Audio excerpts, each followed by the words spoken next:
Então, Jesus, mediador, advogado e juiz. Amém ou não amém? Graças a Deus. Escreve aí ponto número 1. Mediador. Jesus, mediador, advogado e juiz. Aleluia.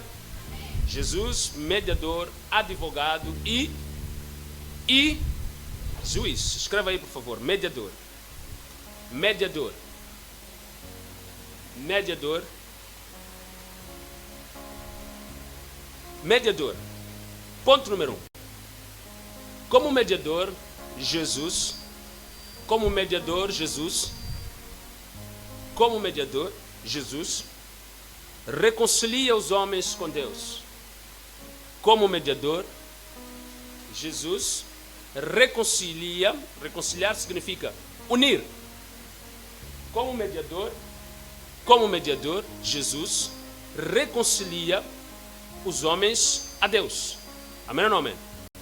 Reconciliar significa unir ou fazer com que essas pessoas que estavam brigadas façam as pazes, né?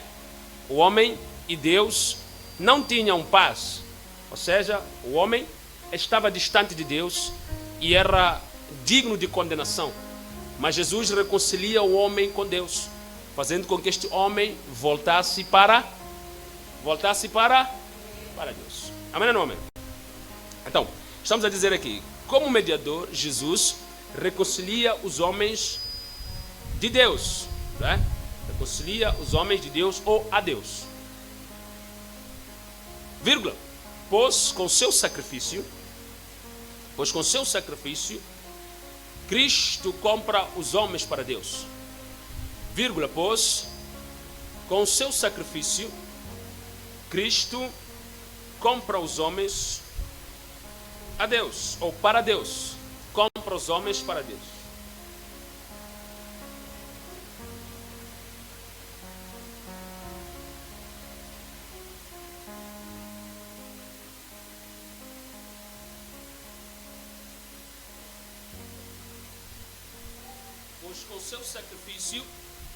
Pois com seu sacrifício, Cristo compra os homens para Deus. Abrir parênteses, nações, línguas e tribos. Abrir parênteses, nações, línguas e tribos. Nações, línguas e tribos.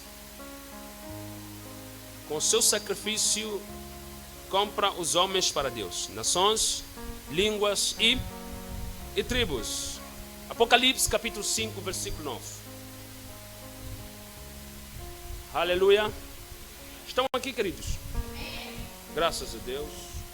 Desde já pedimos a Deus que possa consolar a família enlutada. Louvado seja Deus.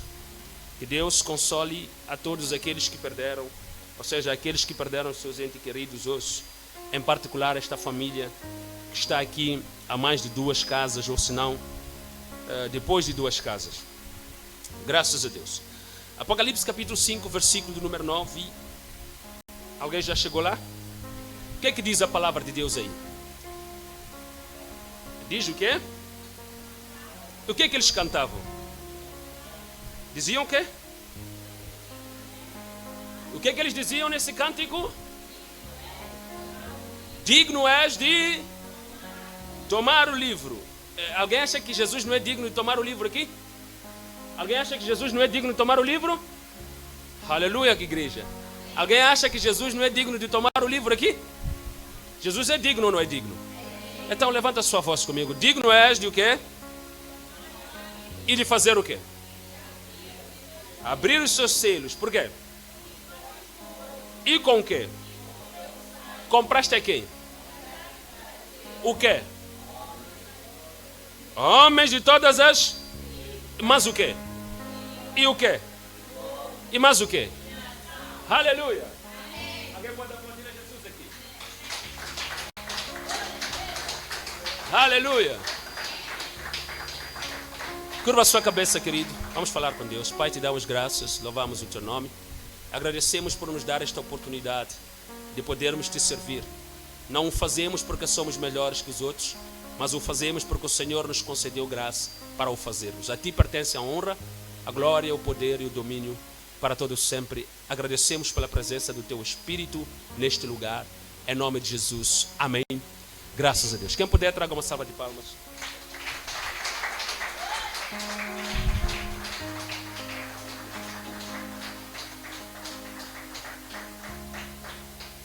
Aleluia. Graças a Deus. Então, queridos, observe aqui o que é que vai dizer João em Apocalipse de forma tão clara, tão explícita e tão lúcida. Jesus, em toda a humanidade, em todos os homens que nasceram de uma mulher, foi o único que, aos olhos de Deus, foi achado digno de tomar o livro. Diga comigo, qual é este livro, pastor? Este é o livro que determina o destino de toda a humanidade. Cristo é o único que tem a capacidade de abrir a história da humanidade. O único que, aliás, a palavra de Deus, aqui mesmo é Apocalipse, no capítulo número 3, Jesus vai dizer que eu sou a raiz de Davi, aquele que tem as chaves, que pode abrir portas e pode fechar portas. Portas estas que quando ele abre ninguém pode fechar, e quando ele fecha, meu Deus, estou na igreja errada nesta manhã. Portas ninguém abre, e quando ele abre ninguém... Obrigado. Há leitores da Bíblia aqui. Aleluia. Graças a Deus. Então, queridos, observemos aqui. De forma tão simples, João diz que este mesmo Jesus é o único que pode desatar os selos. É o único que pode abrir o livro. É o único que pode fazer com que a história da humanidade possa ter sentido. Porque quando Adão peca contra Deus, a história da humanidade perde o seu verdadeiro sentido. Diga comigo, qual era o sentido da história da humanidade? Não é de dizer desta forma. Qual era o sentido da história da humanidade? Vamos lá. Obrigado. Estão vivos. Aleluia. Então, observe. O sentido da história da humanidade era um só. Deus fez o homem perfeito, a sua imagem, conforme a sua... Qual era o objetivo de Deus? Era que este homem governasse sobre tudo. Domínio sobre todas as coisas, porque Deus também domina sobre tudo. Entretanto, este homem não dominaria sobre Deus. A limitação do domínio do homem seria só sobre a esfera terrestre. O homem poderia dominar sobre os pássaros, sobre o leão, sobre todos os animais e sobre todas as plantas, sobre tudo que se vê e tudo que se pode tomar na mão que não seja Deus. O único que não poderia se sujeitar a Deus, ou seja, não poderia se sujeitar ao homem, seria Deus. Alguém está entendendo o que estamos a pregar aqui? Então, observem aqui, meus queridos, que Jesus é o único que tem a capacidade de abrir o livro para poder tornar esta história que Deus já tinha determinado antes da fundação do mundo, com que ela voltasse a ter sentido na humanidade. Ora, quando nós olhamos para os homens, Adão, Abraão, Moisés, Jacó, José, todos esses homens tiveram uma história, mas eles não tiveram capacidade de construir a história para outros homens. Eles não tiveram capacidade de tornar a história de nenhum homem relevante no meio da sociedade. Você pode dizer para mim, a história de Jacó foi relevante. Diga comigo, não tão suficiente. Diga comigo, não tão suficiente. Jacó enganou seu irmão e comprou a primogenitura do seu irmão com um guisado. Aliás, Abraão também deitou-se com a sua concubina. Aliás, podemos olhar para Davi, que também tinha mais de uma concubina, e este Davi tomou a esposa do seu servo. Aliás, poderíamos olhar também para este Moisés, que era um homem bom, mas um dia ele matou alguém, e este Moisés um dia foi tão teimoso ao ponto de não falar com a rocha que o Senhor mandou falar, e ele bateu na rocha e não pôde entrar na terra que Deus tinha prometido. Agora, nós olhamos para todos esses homens ao longo da história, nenhum deles tem a capacidade de providenciar aquilo que apenas Jesus Cristo tem a capacidade de providenciar. Nenhum destes homens tinha a capacidade de tomar o livro para poder tornar a história da humanidade tão relevante quanto Jesus Cristo tornou a história da humanidade relevante. Alguém está aqui nessa igreja para aplaudir a Jesus neste lugar? Aleluia!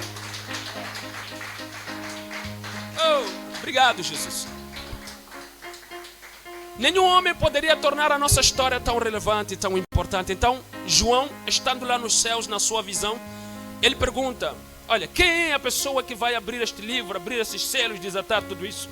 E então é respondido ali mesmo que, olha, há um Cordeiro de Deus que morreu, e este é o único que é digno de abrir o livro e desatar os selos, porque ele comprou para Deus. Olha a sua história, olha só para a história, olha só para a história. Comprou para Deus nações, línguas, tribos. Todos os povos agora vão iniciar uma nova história. Todos os povos agora vão ter um novo tempo. Todos os povos agora vão poder ter um restart nas suas vidas. Todos os povos agora vão poder falar com Deus, conhecer a Deus, agir. Ou seja, vão poder estar no centro da vontade de Deus, se relacionar com Deus. Este é o único que tem um livro nas suas mãos para fazer o restart da história da humanidade. Aleluia, aqui na igreja. Alguém está aqui? Jesus é o único que tem o poder para mudar a história dos homens, para poder fazer com que a história dos homens tenha algum sentido. Eu já vi pessoas a procurar a história da sua vida no meio de outros homens, pessoas a procurar a história da sua vida no meio de curandeiros, no meio de feiticeiros, no meio de várias outras coisas, até no meio dos seus familiares.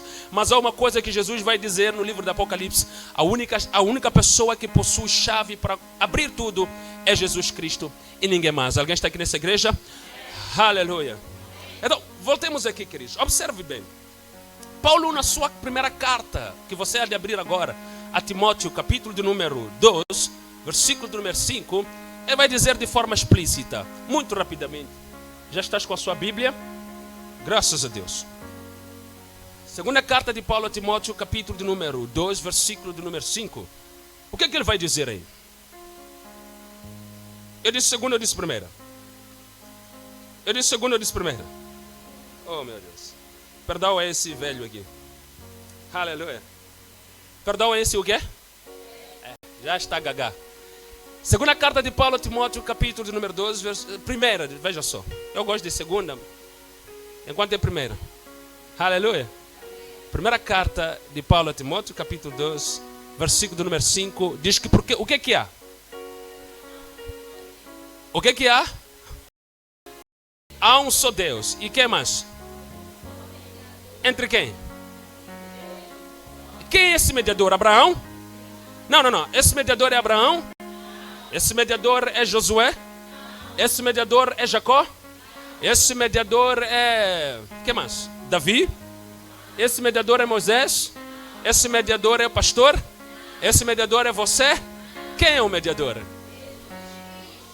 Aleluia! Se você puder aplaudir mais forte, por favor. Aleluia.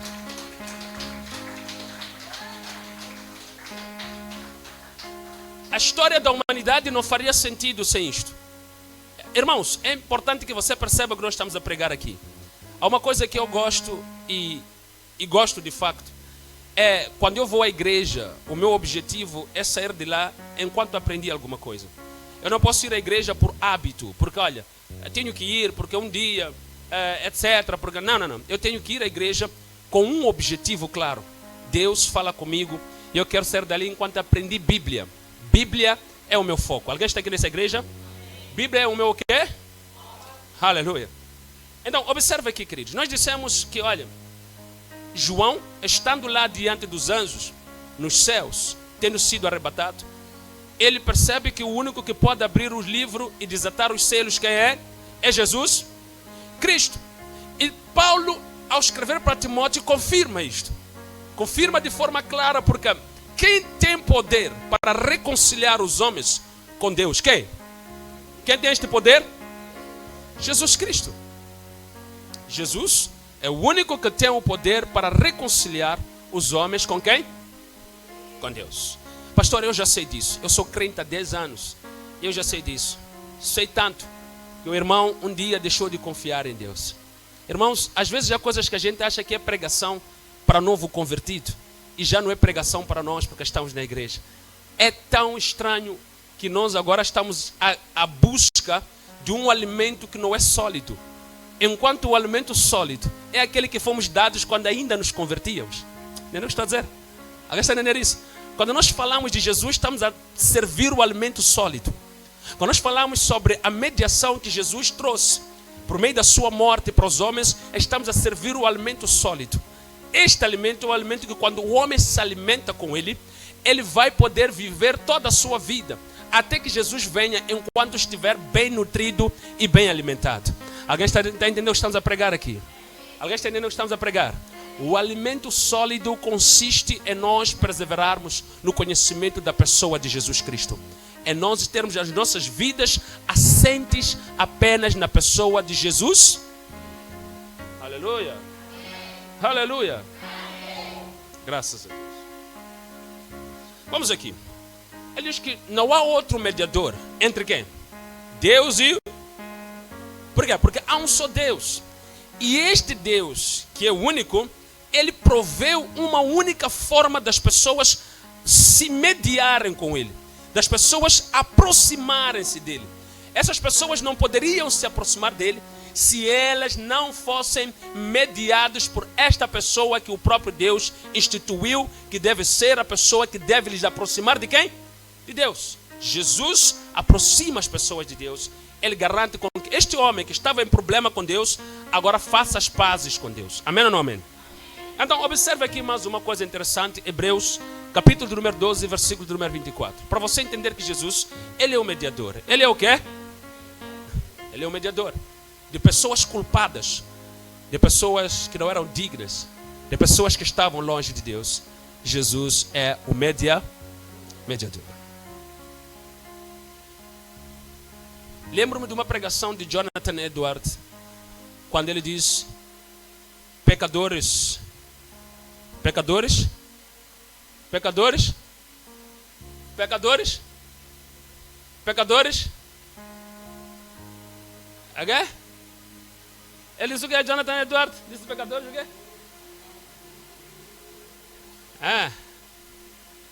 Obrigado. De um Deus irado.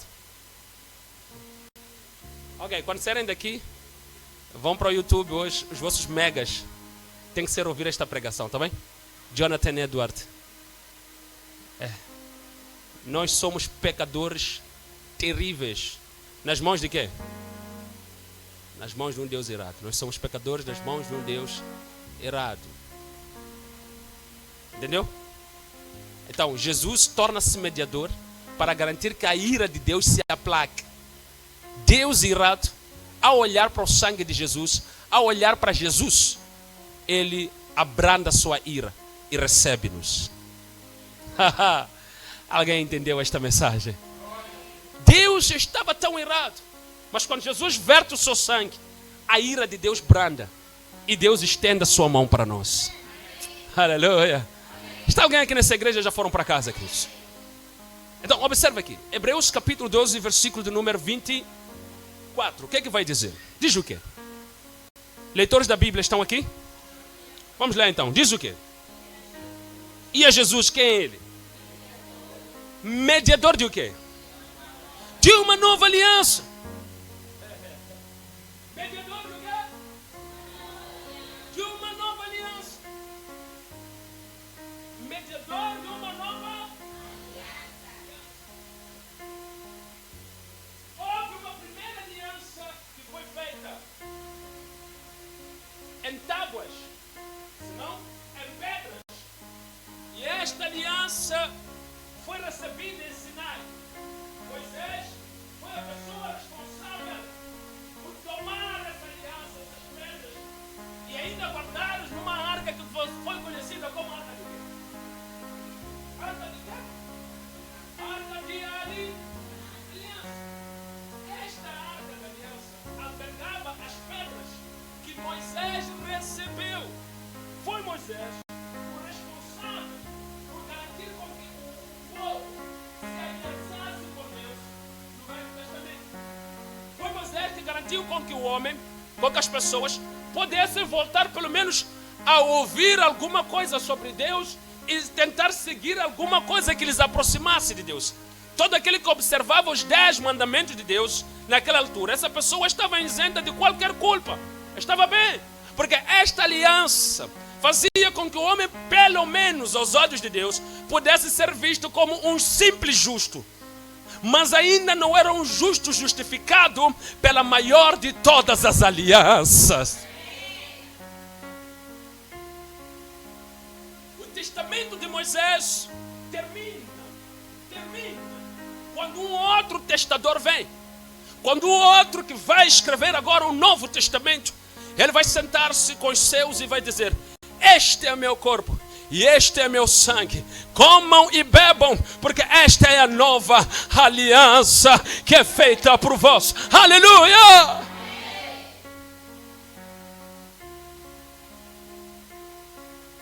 Moisés não fez isso. Moisés subiu ao Sinai e recebeu pedras. Desceu com as pedras e todo ele furioso partiu as pedras. Veja só como ele é. Mas eu lembro de um que mesmo com a dor e a aflição e sabendo que o povo negaria, ele suou sangue e persistiu em dizer: não a minha vontade, mas a tua, Pai, porque eu vou até o fim por eles. Eu vou morrer. Alguém está aqui nessa igreja, já foram para casa, queridos? Aleluia! Então ele se tornou um mediador da melhor de todas as todas as alianças que se podem fazer. Aliança com Adão, aliança com Jacó, aliança com... Tudo isso se torna irrelevante quando ele chega aqui e derrama seu sangue na cruz do Calvário. Agora estamos comprados, a dívida foi quitada. Agora não é mais os 10 mandamentos que nos tornam quitados. Eles vão servir sim de lei para regular a nossa constância diante de Deus. Mas a compra da nossa dívida só vai acontecer quando Ele derrama até a última das gotas do seu sangue, para que nós tenhamos vida nele. Agora escuta o que Ele vai dizer. Vai dizer que agora nós já não temos vida em nós mesmos. Não é isso que Jesus Cristo disse? Aquele que comer do meu corpo e beber do meu sangue não viverá por si mesmo, não terá mais vida em si. Diga comigo, por quê, pastor? Porque esta pessoa já está comprada. O sangue de Jesus e o seu corpo moído e o seu sangue vertido por nós é um preço, ou seja, como é que se diz aquilo?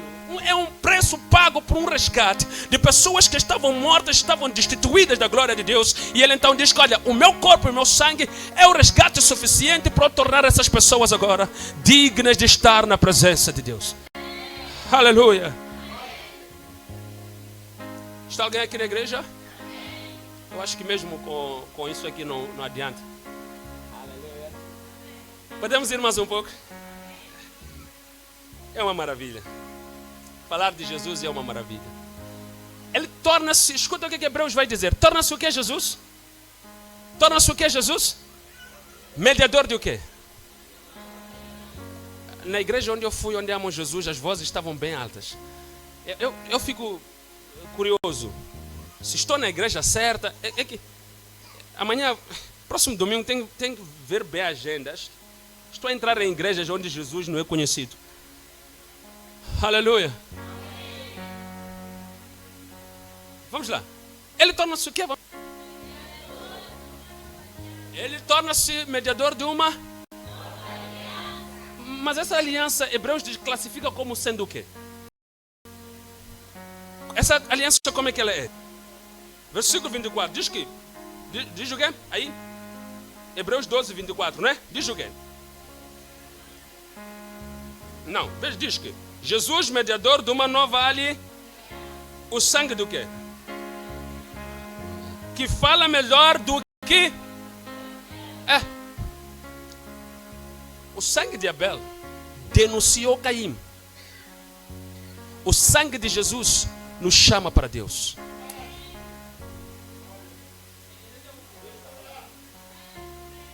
O sangue de Abel acusou Caim. O sangue de Jesus nos torna justos. Ai. Estamos na igreja verdadeira aqui, ou não é pasamos como não chega lá. Aleluia. Enquanto o sangue de Abel dizia: Deus vinga, Deus, Caim me matou, o sangue de Jesus diz: perdoa-lhes, não sabem o que fazem. Pai, estão ali. Pai, estes são seus filhos. Pai, esses são seus. Pai, eu morri por eles. Pai, receba-os. Pai, eles agora são seus. Pai, aleluia.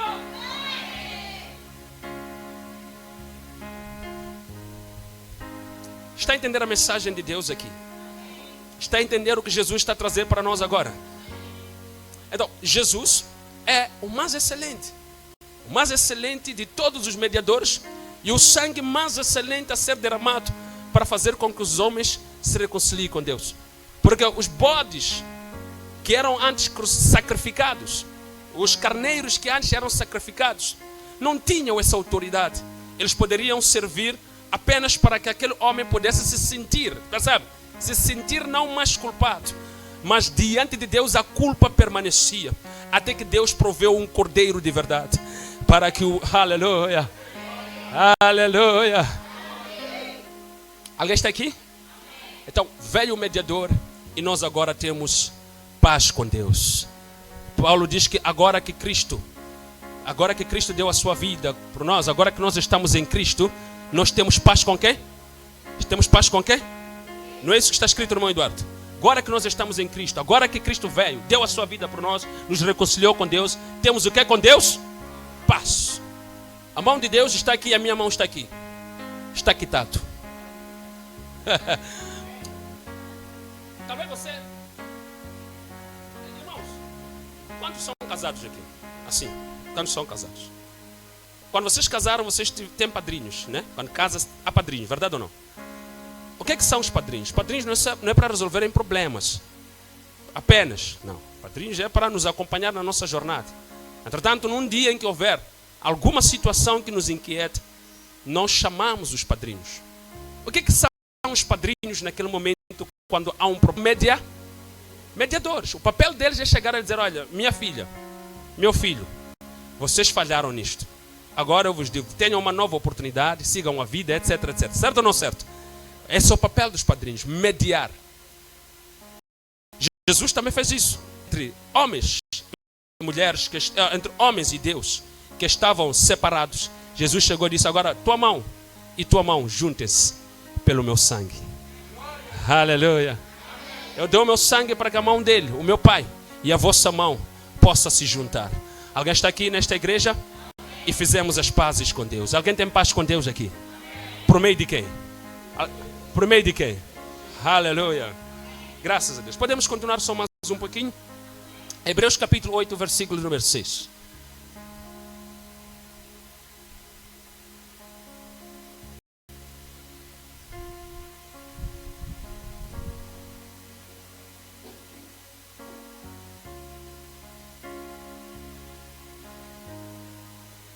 Aleluia. O que é que diz 8:6? É só virar umas 2, 3 páginas e você já está lá. 8:6 diz o quê? Mas agora o quê? Alcançou ele o quê? Ministério como? Tal mais excelente, outras versões superior, não é isso aí? Ao deles, não é isso? Como o quê? Da qual é o quê? Ele é mediador, é super a aliança antiga, que está onde? Lê na tua versão, querido, não se preocupe. Eu estou aqui só para garantir que estamos a ler todos juntos, tá bem? Você lê na sua voz, bem altinha, bem bonitinha, bem abençoadíssima, tá bem, meus irmãos? Tá bem? Amém ou não amém? Essa voz bonita que você tem, essa voz abençoada, é para você tirar aqui e lermos juntos as Escrituras. Quando você lê as Escrituras em voz alta, você memoriza com facilidade. Alguém está entendendo o que eu estou a dizer? Então é isso que irmãos, eu como pastor, como servo de Deus, só tenho um objetivo: que você conheça a Deus por meio das suas Escrituras. Se você conhecer as Escrituras, você terá aquilo que se chama de independência. E esta independência poderá fazer com que você possa conhecer cada vez mais a Deus, fluir mais em Deus e crescer em Deus. Amém ou não amém? Este é o meu papel. Aleluia. Então, observe o que ele vai dizer aqui no versículo do número 6. Agora, pois, o quê? Jesus fez o quê? Obteve o ministério o quê? Tanto mais superior que o quê? Como também mediador de uma aliança superior. Como é que é essa aliança? Ele está dizendo que a aliança dele é superior que a aliança anterior. Falamos aqui pela graça de Deus. Lembra, meus queridos? Que a aliança feita lá no Sinai perdeu o seu efeito quando uma nova aliança é estabelecida. E agora Cristo se torna superior a todos. Se torna superior que os anjos. Se torna superior que os homens. Se torna superior que apenas sujeito.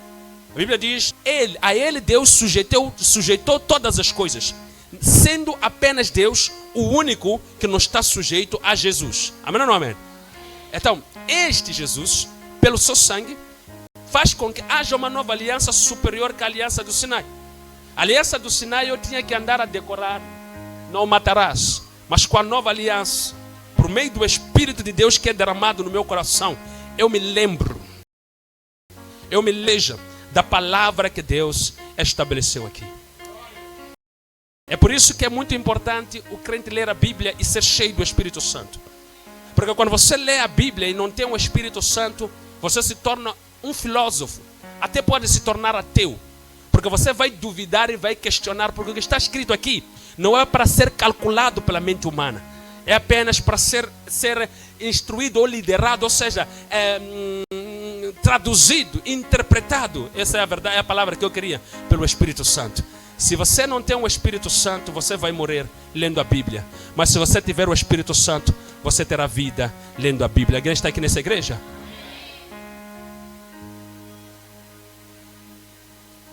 Aleluia. Há muita gente que morre todos os dias lendo a Bíblia, queridos. Sabia? Como alguns que um dia disseram: queres ter um novo nascimento? Eu já disse sim. O pastor disse: no próximo domingo haverá um berço ali. Tragam dízimo e venham colocar ali, porque vocês terão um novo nascimento financeiro, um novo nascimento na vossa vida. Então, isso é ler a Bíblia sem o Espírito Santo. Porque quando você tem o Espírito Santo, ele vai te remeter à consciência de que em Deus tudo é verdade. Ou seja, vai te remeter à consciência de você pregar a verdade para que os homens possam ouvir a verdade e serem libertos e serem salvos para a glória de Deus. Alguém está aqui nessa igreja? E não, meus irmãos, observe aqui. No capítulo 9, versículo 15, onde você há de ler agora, aí mesmo em Hebreus, o que é que ele vai dizer? Por isso Cristo é quê? De o quê? Do Novo Testamento. Por quê? Para quê? A remissão dos pecados. Que o quê? É. Dos pecados do Testamento ainda é assim. Observe o que eu vou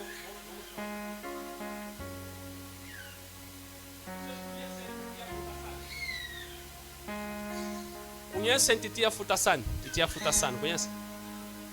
Titia Futassan é aquela que quando vara a casa, leva todo o lixo da casa, coloca embaixo do quê?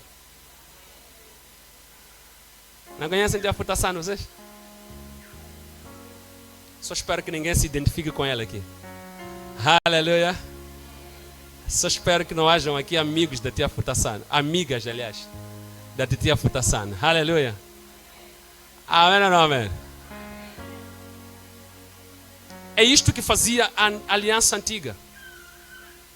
Ela não limpava, não purificava.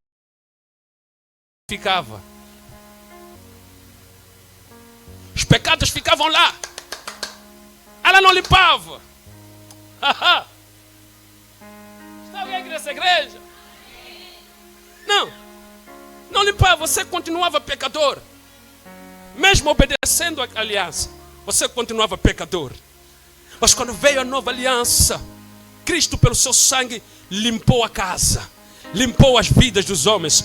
E agora os homens não são mais pecadores. Quando crê nele, são chamados filhos de Deus.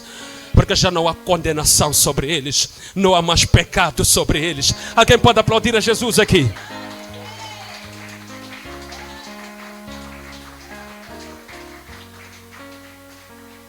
É isso que Jesus traz. Olha, irmãos, é por isso que eu digo, a pessoa de Jesus, se você quiser entender quem ele é, você vai ficar maravilhado. Eu sou apaixonado por este homem. Quando eu penso em Jesus, deslocam-se. Não, é inimaginável o que esse homem fez. É inimaginável o que esse homem faz. É inimaginável o que esse homem ainda há de fazer. Se alguém puder aplaudir a ele neste lugar, que seja mais Deus.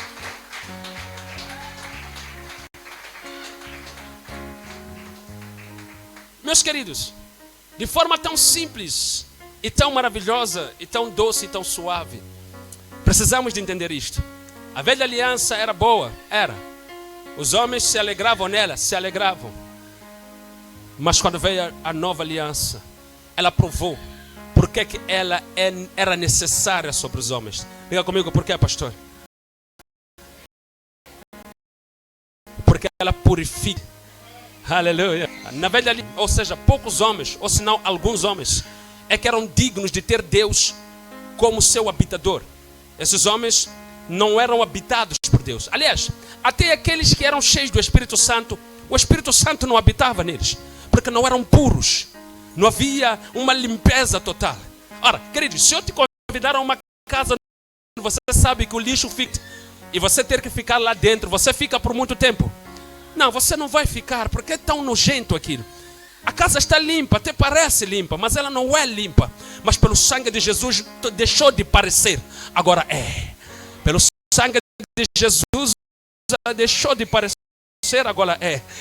É por isso que Deus, percebendo que este sangue limpa, que fica, para habitar, decidiu descer para habitar dentro dos homens. É por isso que Paulo, quando escreve aos Coríntios, diz que vocês não sabem que são habitação de Deus, vocês não sabem que são templos de... Vocês são templos do Espírito Santo. Aleluia. Amém ou não amém? Graças a Deus. Irmãos, eu queria fazer uma pergunta um pouco ousada. Diga comigo, faça, pastor. A semana tem quantos dias? Por favor? 7 dias. Em 7 dias, quantas vezes você lê a sua Bíblia? Aleluia. Está. Irmãos, volto a insistir de forma humilde. Ainda que você tenha que ler um versículo por dia, isso vai te tornar alguém alimentado pela palavra. Você não pode se apartar deste livro. Deus diz para Josué, ele pessoalmente não mandou ninguém. Ele pessoalmente, Deus fala com Josué e diz, não te aparte deste livro. Há crente que fica uma semana inteira, um mês, só vem abrir Bíblia na igreja. Não faça isso consigo mesmo.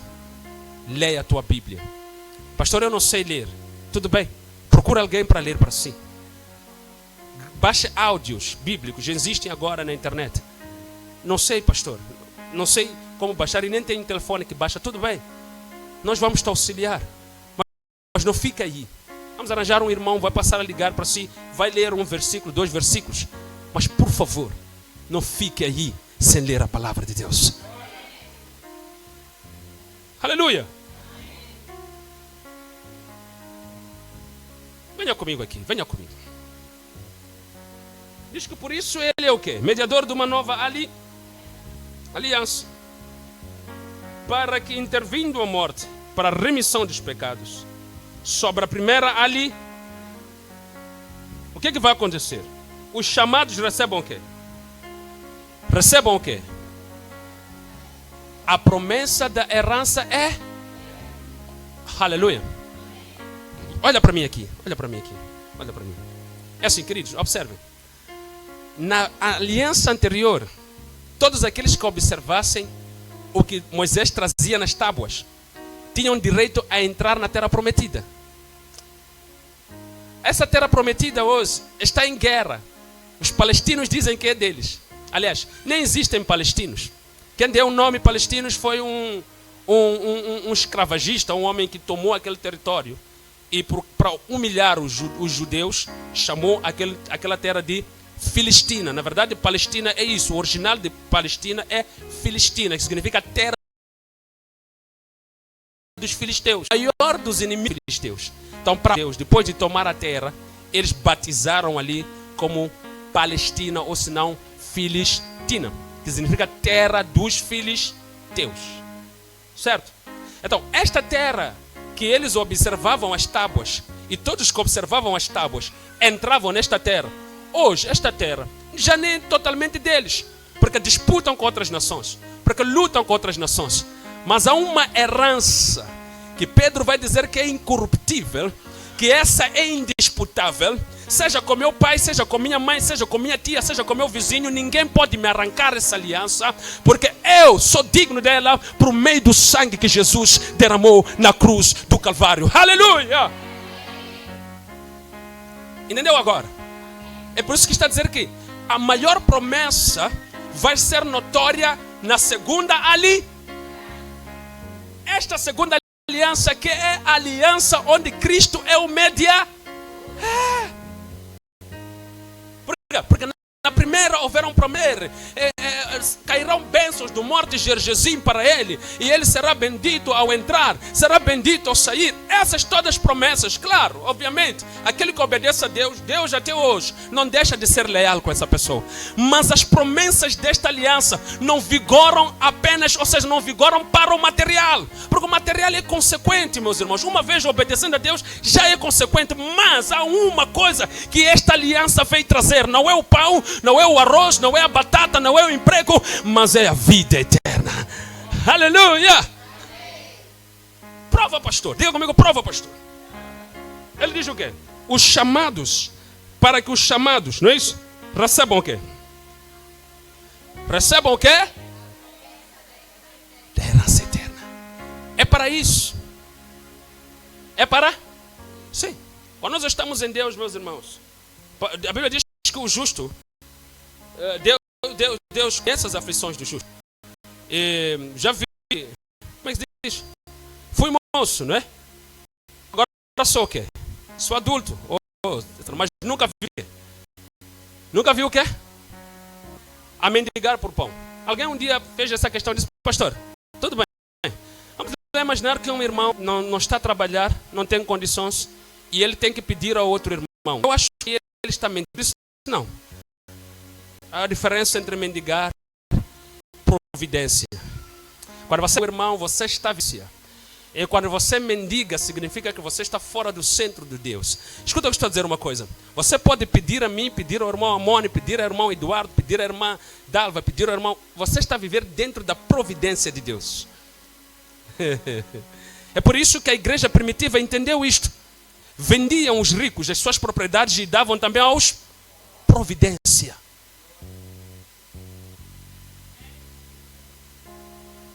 Está alguém nessa igreja aqui? É por isso que eu não concordo com uma igreja onde os irmãos conseguem ver o outro irmão e dormir conforme, ou o próprio irmão ir dormir conforme sem pedir aos outros irmãos, por achar que vão lhe achar mal. Ora, então isso não é igreja. Quando alguém é achado mal porque pediu um pouco de arroz ao seu irmão, isso não é igreja. Estamos mais inclinados para ser do diabo do que ser de Deus, por falar mal do irmão que nos pediu pão.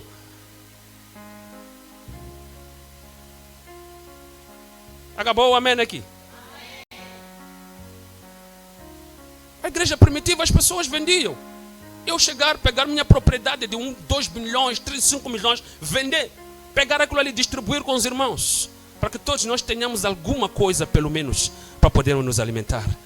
Isso acontece quando o Espírito Santo está no meio dessa igreja. Mas quando não está lá, só de ouvir te pedir arroz, amanhã já estou nas redes sociais. Acabou?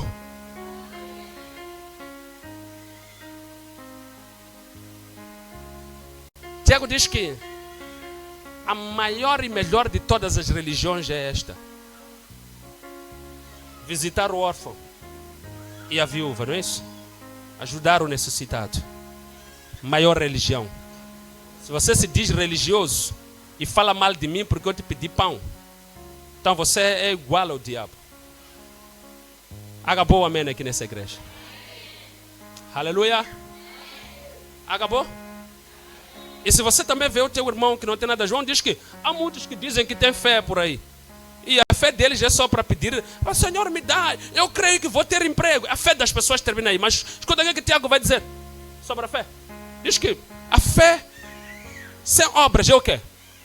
Porque se tu vires o teu irmão que não tendo pão, vem a ti e simplesmente dizes para ele: irmão, vamos orar. E daí o irmão vai para casa e você sabe que ele não tem nada para comer. Simplesmente diz para ele que Deus te abençoe. Que fé é essa? Está escrito na tua Bíblia isso aí, meu querido. Já encontrou um dia esse versículo? Aleluia. Então é isso. Ser crente é isso. Então é por isso que estou a dizer, quando você me pede, quando eu te peço, é providência. Aleluia. Diga comigo por quê, pastor? Porque enquanto você não tiver, Deus vai criar esta forma para você sobreviver. Até que você saia da condição em que está, porque um dia você vai sair. Um dia você vai estar fora disso. Mas enquanto você estiver a caminhar por este vale, Deus vai permitir que você tenha irmãos com um coração bom, com um coração humilde, para poder estender a mão para si. Aleluia. Agora diga comigo, pastor, com isso estás a dizer o quê?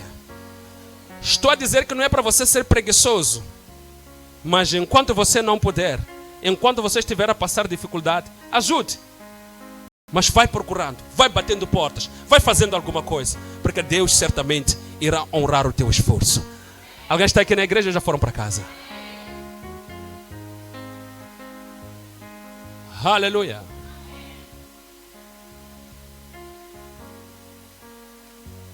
Meus queridos, vamos aqui. As promessas por meio do sangue de Jesus são transferidas, irmão Amon. Enquanto antes, ao observar a aliança que foi feita no Sinai, eu era digno, era herdeiro de uma propriedade perto do Rio Jordão. Agora sou herdeiro de uma propriedade nos céus.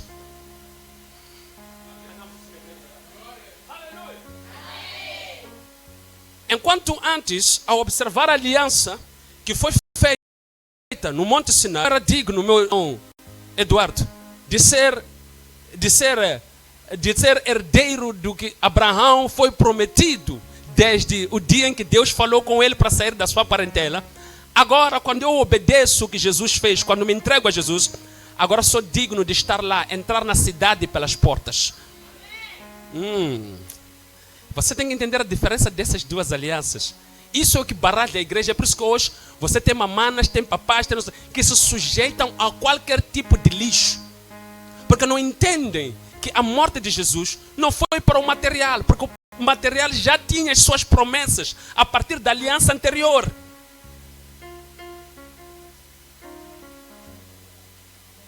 A morte de Jesus foi para nos dar o que a aliança anterior não poderia nos dar. Meu Deus, alguém está aqui nessa igreja? Alguém está aqui, queridos? Jesus não viria para anular uma coisa que em si só daria os mesmos resultados. Como dizia alguém um dia, pessoas que fazem as mesmas coisas esperam resultados diferentes. Não, Jesus não veio para fazer isso. Jesus não veio fazer uma aliança para que esta aliança dê os mesmos resultados que a aliança anterior, mas é para que esta nova aliança possa nos empurrar para a presença de Deus, possa nos empurrar para aquele lugar onde João olhou e viu que havia ali um altar de vidro, um lugar, um sítio bem dourado, aleluia, aleluia.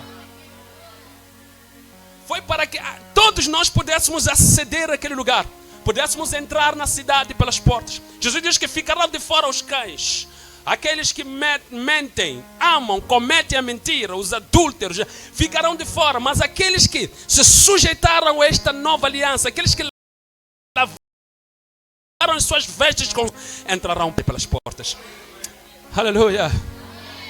Ele não falou nada ali acerca das coisas de Moisés, acerca das coisas que você poderia ter, a geleira que você teria, não. Ele disse que você vai entrar na cidade pelas portas.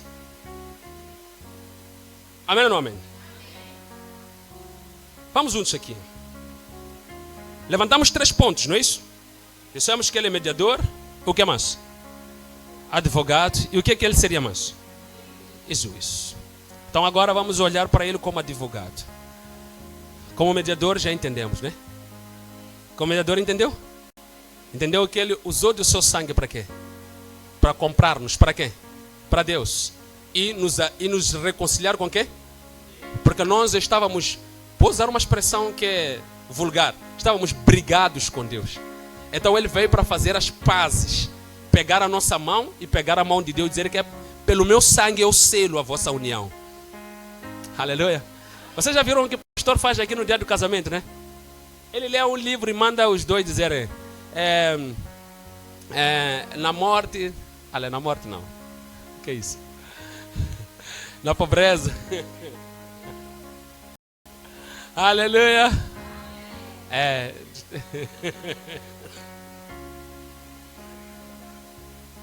Que é isso, pastor? Na riqueza, na pobreza, não é isso? Então, aquilo é uma aliança que é feita, certo? E esta aliança une as duas pessoas. A partir dali, o pastor vai dizer uma coisa no fim. Sabe o que é que o pastor vai dizer no fim? Eu vos declaro marido e... Ele, quando não termina aí, depois diz que o marido pode fazer o quê? Beijar a esposa. Então, este ato é um ato de união, de junção de duas pessoas que estavam separadas. Não, elas não estavam separadas porque tinham brigado, não.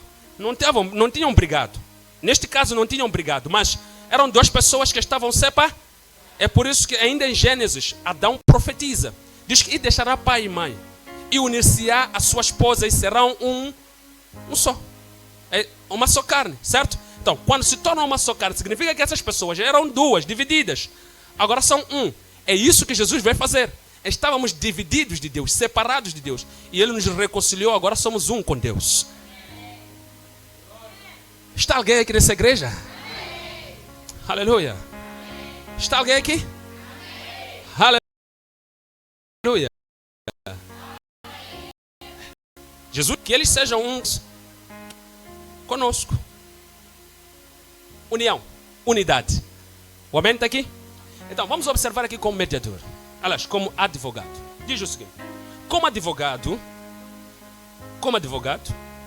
Jesus advoga pelos nossos pecados. Como advogado, Jesus advoga pelos nossos pecados. Advogar é o quê? Advogar é defender. Tá? Advogar é defender. É chegar lá e dizer, olha, este aqui não é culpado.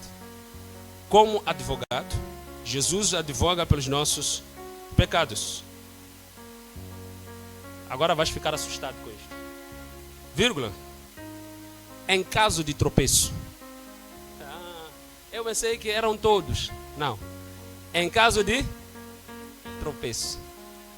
Pastor, não são todos os pecados. Em caso de... Porque quando não é tropeço ou é voluntário, a Bíblia diz que ele não entra como advogado. Mas uma expectação horrível nos aguarda. Não é isso que está escrito em Hebreus? Diz que aqueles que cometem pecado voluntariamente, já não há expectativa. Mas uma expectação horrível lhes aguarda. Pastor, que significa que então aquele pecado que eu cometi ontem, consciente e de propósito, então é melhor eu não ser mais crente. Com isso não estou a dizer que não há mais esperança para ti. Talvez você possa ter feito de propósito e não sabia que ao fazer de propósito teria condenação eterna. E agora que você sabe, tem uma oportunidade para fazer diferente. O amém está aqui?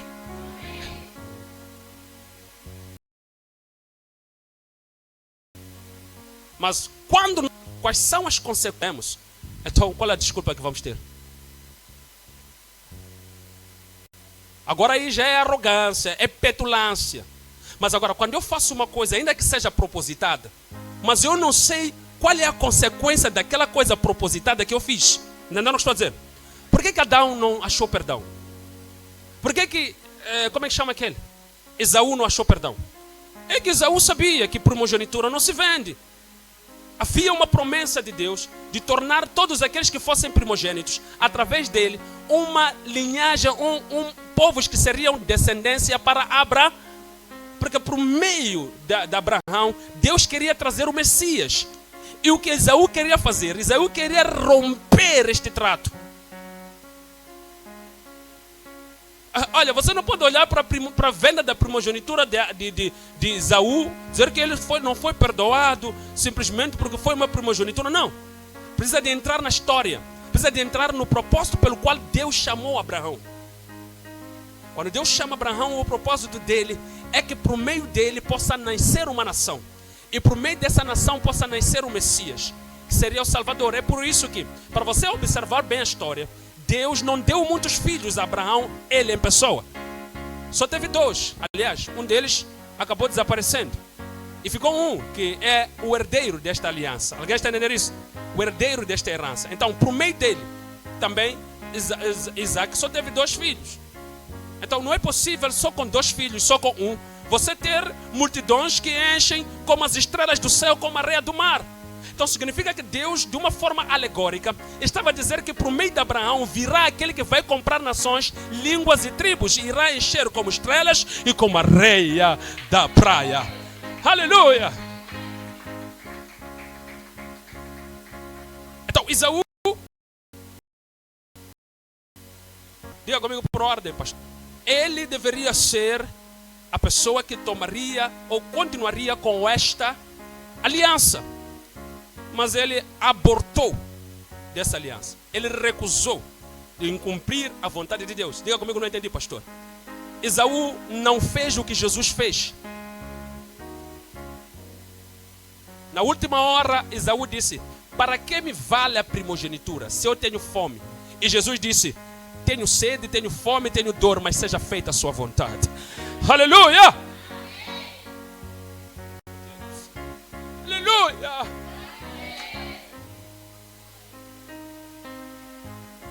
Por isso, de todos os primogênitos, Jesus foi feito o mais excelente de todo o primogênito. É por isso que a Bíblia diz que ele é o primogênito de toda a criação. E alguns levaram isso para dizer que ele é apenas uma criatura. Não, quando Deus diz que ele é o primogênito de toda a criação, está a dizer que no seu nascimento, quando ele nasce do ventre da mulher e aceita morrer pelos seus semelhantes, ele passa a ser o primogênito da criação.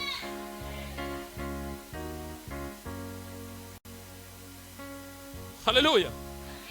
Estão a entender, queridos? Então, cuidado com aqueles que chegam e dizem: ele nunca foi Deus, ele é apenas um deusinho, na garrafa, né? Amém. Não. Não é Jesus. Jesus é o Todo-Poderoso que se fez carne e habitou no nosso meio. Podes aplaudir a Ele nesta manhã?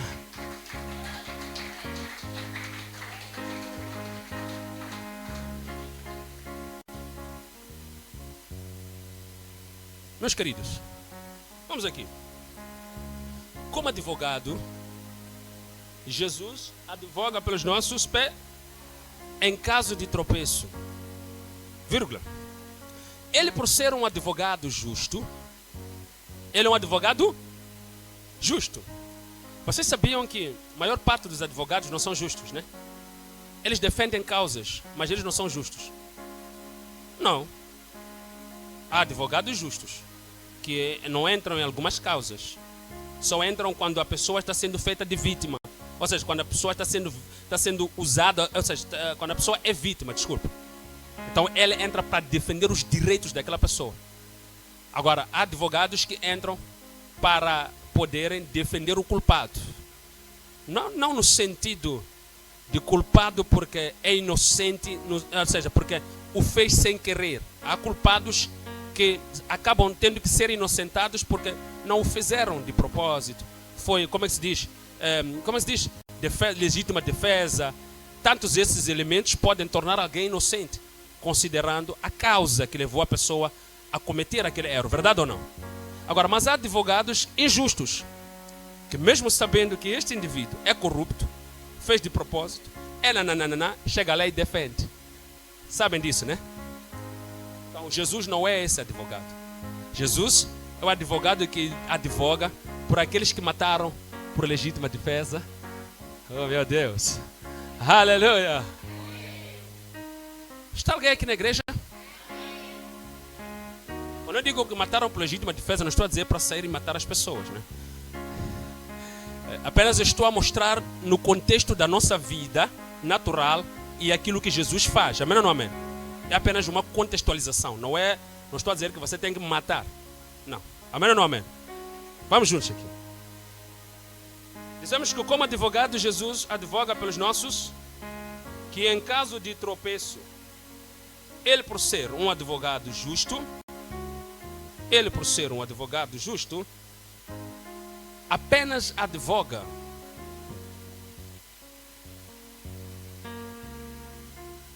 ele por ser um advogado justo, apenas advoga em casos em que realmente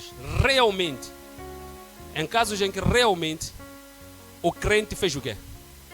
Tropeçou. Em casos em que realmente o que aconteceu com o crente? Tropeçou. Nesses casos em que o crente tropeçou, Jesus se torna advogado. E estes casos, meus irmãos, de tropeço, são casos em que mesmo a pessoa sabendo, mas sem saber quais são as coisas. Perceba? Acabamos contando a história de Esaú, mas também poderíamos contar a história de Adão. Não foi perdoado Adão porque sabia as consequências. No dia que comeres dela, o que vai acontecer contigo? Morarás. Entenderam, né? Então, você fez de propósito, mas não sabia que morará. Fez a contar que depois, quando for pedir perdão, vai ser perdão. Então Deus não toma em consideração essa tua ignorância.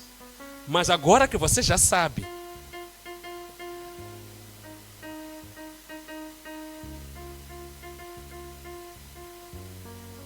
acabou, amém?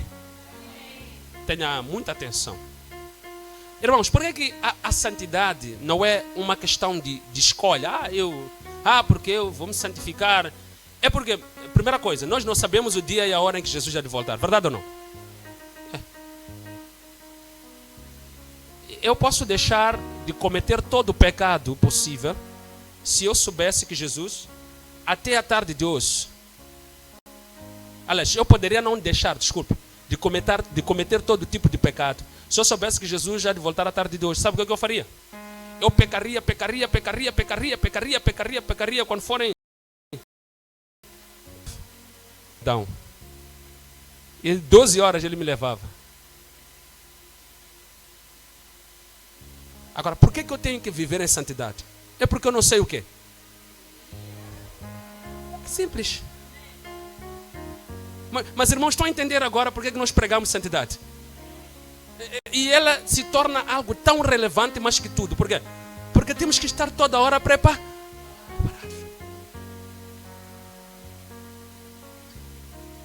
Se eu chegasse a dizer, é normal, vamos pecar, estamos na terra, não sei o quê. Então significa que eu estaria a dar espaço para você hoje, a sair daqui, cometer aquele pecado. E Jesus chegar justo naquela hora e você ficar.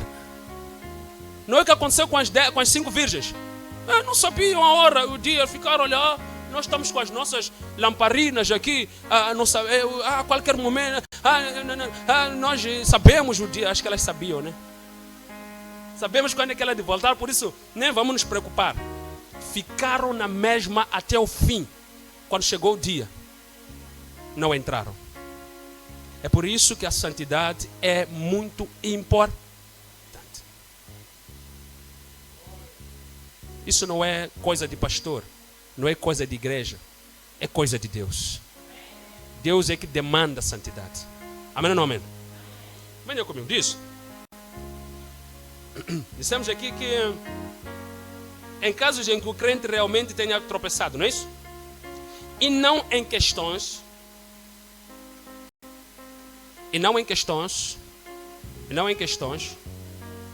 em que o crente de forma propositada ou voluntária, não em questões em que o crente de forma voluntária ou propositada, tanto faz,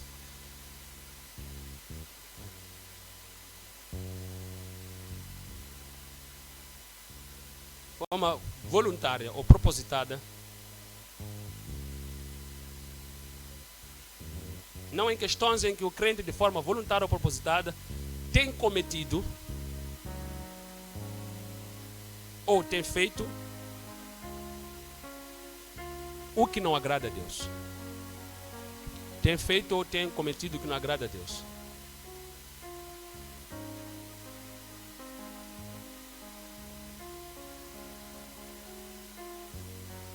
Amém? Podemos avançar aqui? Primeira carta, segundo escreveu o apóstolo João, no seu capítulo 1, aliás, no seu capítulo 2. Primeira carta de João, capítulo 2, versículo 1. Capítulo 2, primeira carta de João, versículo de número 1. Estamos aqui? Aleluia. Diga para o teu irmão aí, está quente, meu irmão. E ao dormires não estás a te ajudar. Diga para ele, com clareza. Estás a matar-se a si mesmo em permitir que em pleno culto não tenhas oportunidade de ouvir falar de Jesus. Não lhe disseste nada. Queres limitar? Aleluia. Não cometa esse suicídio. Você veio à igreja. Está quente, meus irmãos. Muito quente. Nós estamos aqui mais próximos das chapas. Você deve imaginar.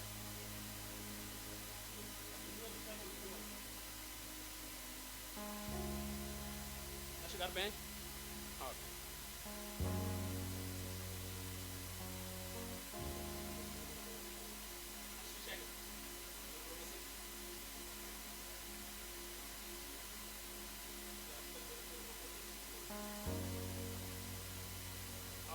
Mas vamos a isso, queridos.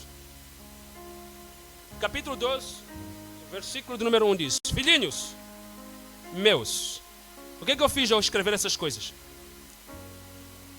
Essas coisas escrevi para quê? Para que não pequem. O propósito ao escrever estas coisas, ou esta Bíblia, ou esta palavra, é para que a irmã Dalva? É para que a irmã Sandra? Para que ninguém peque. Eu vos escrevi este livro para que ninguém... Está fraco isto aqui. Para que ninguém... Outras versões aí vem ponto e vírgula, outras versões vem ponto continuado. Estou a mentir? Quem vem ponto e vírgula? Quem vem ponto continuado? Exato. Então, ele está a dizer que... Ou seja, esta frase, por si, é suficiente. Ela não é subordinada a nenhuma outra frase. Alguns de nós, na escola, estudamos orações subordinadas, não é isso? Então, esta frase em si, vírgula, ou tem ponto, significa que ela é legítima, é suficiente. Essa afirmação não precisa de nenhum complemento. Por si, é totalitária. Ela diz: eu vos escrevi para que ninguém peque. É uma afirmação clara, sem negociação, justa. Se eu chegar para si, irmão Eduardo, eu te escrevi para que não peque. Preciso adicionar algo aí? Não. Esta frase não é subordinada a mais nada. Ela por si é legítima, é suficiente. Não é condicionada. Não. Não é subordinada a nenhum outro elemento para que ela tenha eficácia. Ela por si é suficiente. Eu te escrevi, irmão Ivan, para que não peque. Acabou.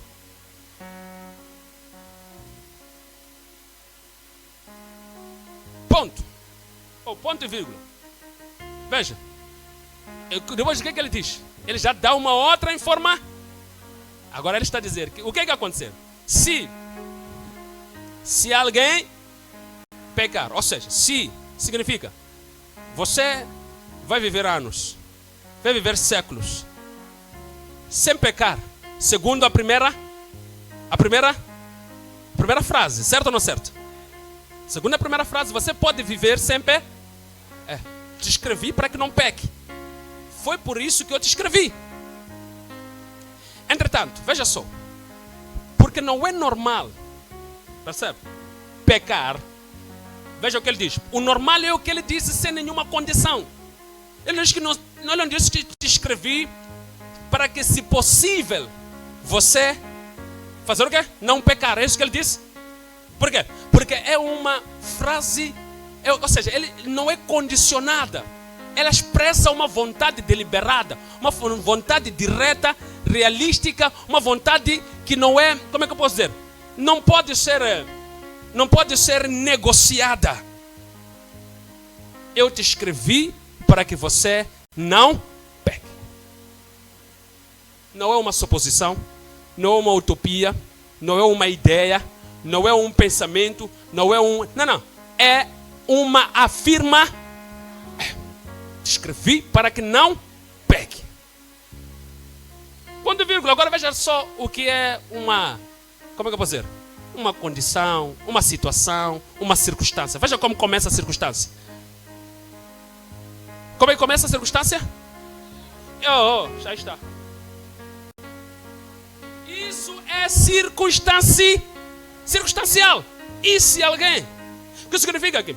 o teu modus vivendo, a tua forma de viver tem que ser categoricamente sempre. Ele diz, se acontecer. Enquanto você não premeditou, enquanto você não pensou, enquanto você não quis, se acontecer.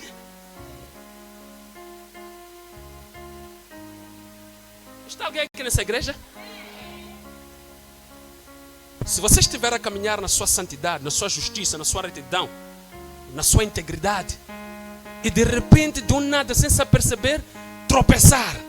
Porque aquele que tropeça, alguém tropeça de propósito. Não, é o que estão a dizer aí. Estão a dizer que se, e se alguém tropeçou? Está alguém aqui na igreja?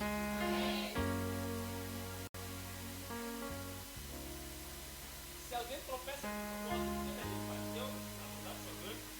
de propósito, eu descubro.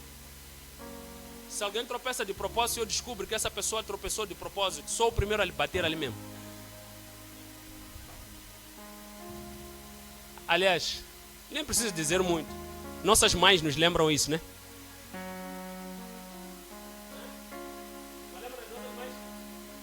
Quando nós íamos brincar, brincávamos mal, nos aleijávamos. Partíamos o braço, mas quando chegávamos, a primeira coisa era o quê? Depois é que nos levavam para onde? Ah. Aleluia! É isso! Quando é propositado, essa pessoa é digna de uma porrada. Mas quando é uma situação em que a mãe observa, diz, olha, ele não quis, foi um acidente. A mãe o que é que faz? Chora. A mãe corre, carrega o menino, nem questiona, nem zanga, nem se aborrece. A primeira coisa que faz é tomar o filho nos braços e correr para o hospital. Aleluia. Então é isto aqui. Se, vírgula, porém, ou e se, em outras versões. Quem tem e se? Quem tem se, porém? Graças a Deus. Se, porém, acontecer o quê? Alguém. Ou seja, irmãos, eles dizem que, perceba, há uma coisa que você tem que entender quando a Bíblia fala. Diz que eu vos escrevo, eu vos. Mas aqui quando já fala de pecado, volta a usar termos em plural ou no singular? No singular. Por quê? Porque aí já está a falar de uma questão individual. Ou seja, o objetivo geral ao escrever a Bíblia é para que todos não pequem. Mas cada um precisa de ver como é que anda. Entenderam? Estamos aqui, queridos. Cada um precisa de ver como é que anda, em função do que está escrito. Porque a pensa de João nos tropeça. Também não é de que. É por isso que lá, porque ele não espera que a igreja tropece. Ele escreve no plural a dizer que todos vocês têm que ficar santos até que Jesus volte. Mas se alguém no vosso meio tropeçar, não se preocupe. Há um advogado. Aleluia. Há o quê? Há o quê? Há o quê? Há um advogado. Observe aqui. Se porém alguém pecar, temos o quê? Um advogado para quem? Para com o Pai. Quem é ele? Mas ele é o que é ele mesmo. Mas um advogado justo vai advogar mavunwa. Vai advogar mfunja. Vai advogar mihari.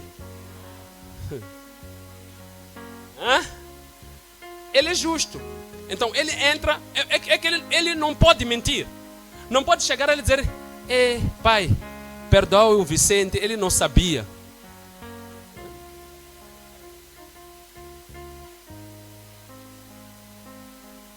Não o quê? Não.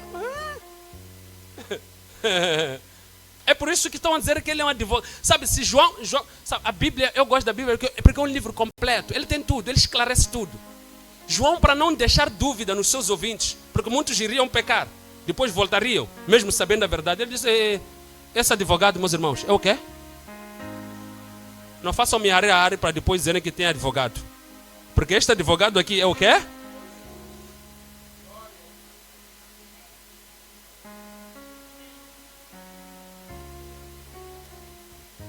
Alguém está entendendo o que eu estou a explicar aqui? Não façam brincadeiras para depois dizer que eu vou fazer brincadeiras porque tenho o quê?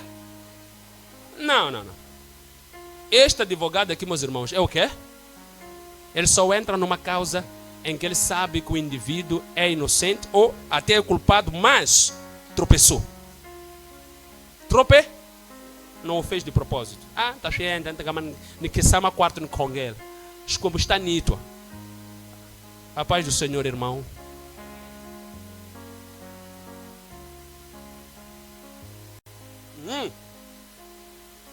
Vou pecar, depois vou entrar onde? Deus já te me ouvia.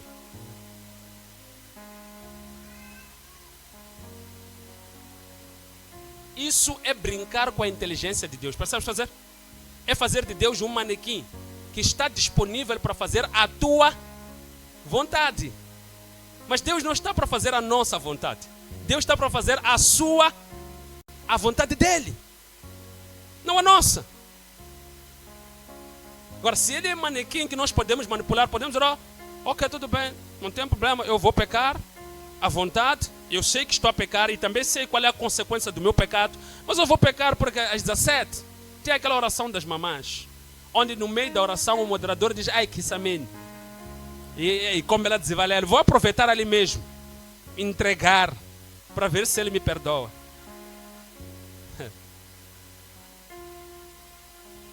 Louvo a Deus porque o que eu peço a Deus é diferente disso que eu vou dizer aqui. O que eu peço a Deus por ti é diferente do que eu vou dizer aqui. Por isso louvo a Deus. Que nenhum de vocês tenha a oportunidade de perguntar a Esaú. Que nenhum de vocês tenha a oportunidade de perguntar a Adão, ou seja lá que for. Eu não sei se Adão está no céu ou está no paraíso, está no inferno. Não sei. Não sei. A Bíblia não diz nada sobre isso. Mas a julgar pelo comportamento. Aleluia. Aleluia. Estou a entender o que estou a explicar aqui, meus queridos. Então, há que ter aqui uma noção e consciência disto. Não é, ele é advogado. Vamos orar, irmãos, porque aquele que diz que não peca é mentiroso. Irmãos, você tem que ler Bíblia. Diga comigo, eu tenho que ler Bíblia, pastor. E isso aí é narrativa do diabo para tornar a tua mente cauterizada em achar o pecado normal. Passamos a dizer, já ouvi pessoas até a dizerem isso. Aquele que diz que não tem pecado é mentiroso, meu irmão.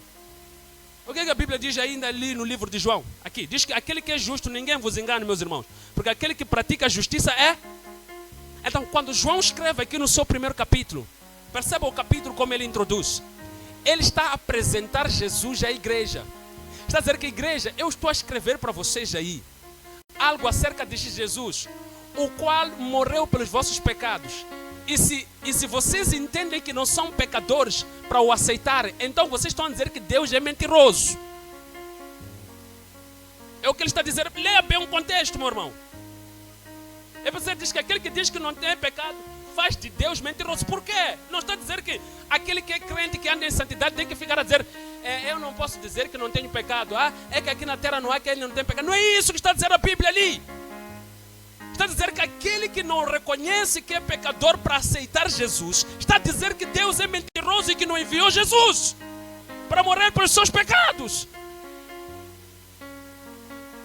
Irmãos, estão entendendo o que estou a dizer? O objetivo das cartas eram dois, diga comigo, dois objetivos: doutrinário e evangelístico. As cartas eram escritas com esse objetivo: evangelizar aos que ainda estavam perdidos e doutrinar os que foram salvos. Se encontra alguém comete um suicídio, ou é suicídio, ou teológico ou bíblico, e diz que, irmãos, aqui vocês todos aqui têm que saber que não há um justo aqui. E vocês, diz o que mais? Diz que quem não tem pecado. Não. Aqui. Vamos lá juntos, para você entender o que João disse. É preciso entender sobre essa questão aqui de aquele que diz que não tem pecado, diz que Deus é mentiroso. Nunca leram aí? E vocês muitas das vezes já se sentiram até com pecado sem pecado, não é isso? Por causa disso, entendeu o que eu estou a dizer?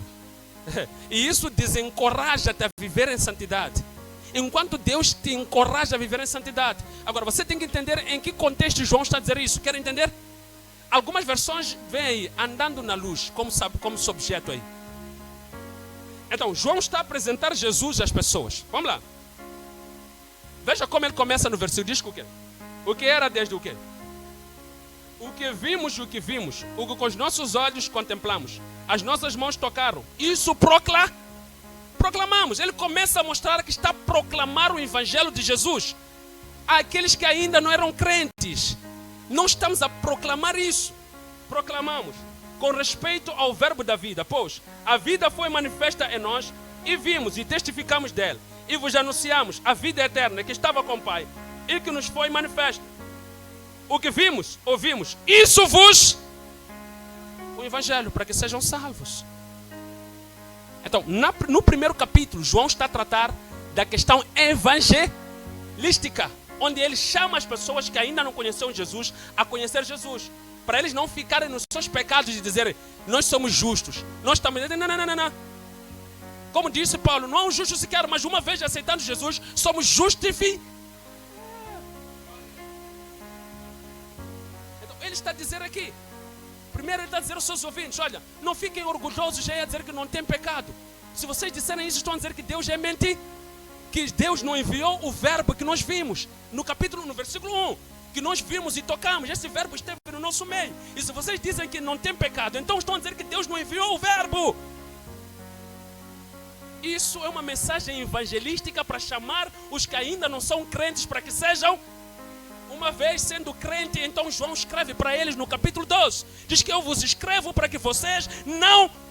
Porque já são crentes. Seria contraditório ele dizer, aquele que diz que não peca é mentiroso, e depois dizer que eu vos escrevo para que ninguém... É contraditório. É encorajar pessoas e desencorajar. Quer dizer, onde fazer o que as pessoas, se essa tal santidade não é possível alcançar? Porque se eles disserem que alcançaram, são mentirosos.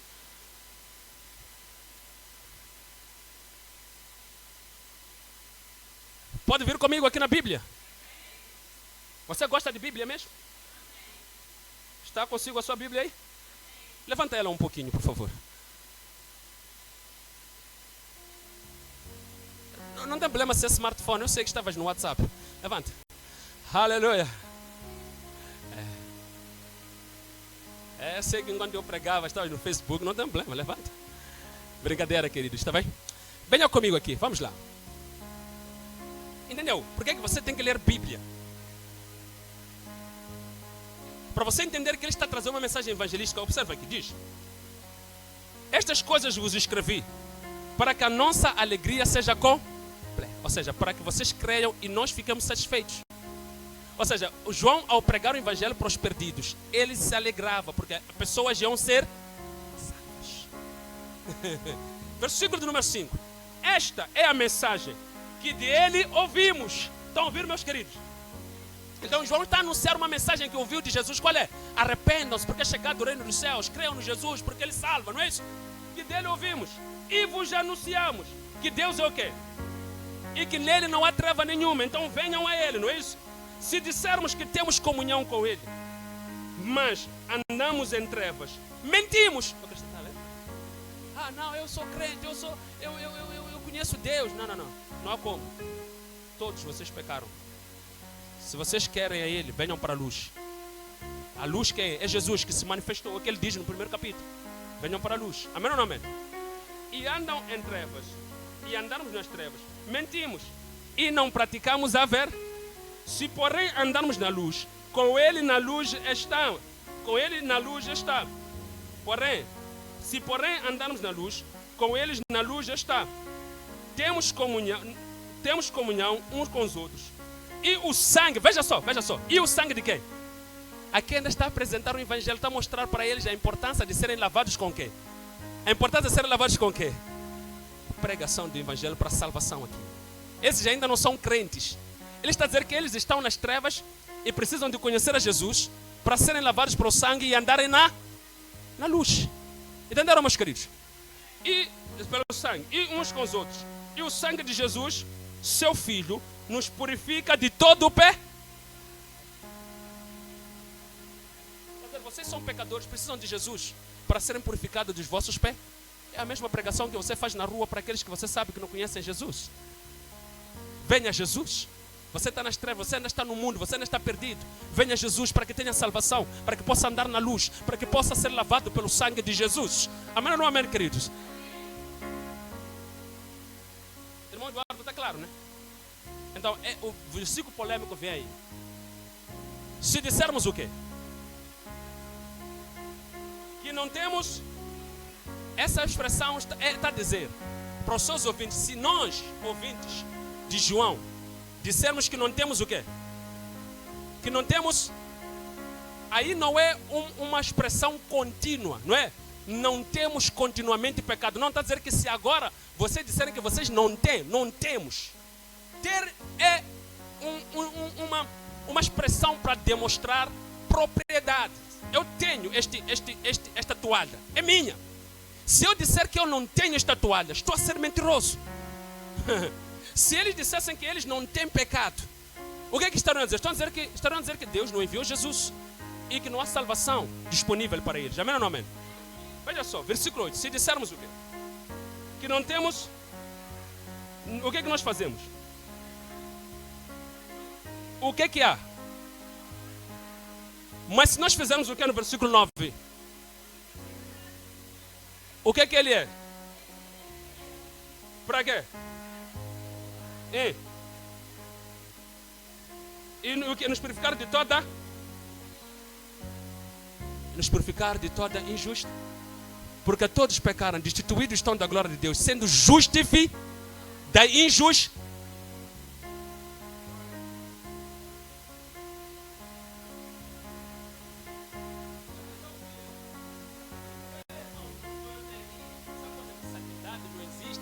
Porque se você disser que você não peca, meu irmão, você está mentindo.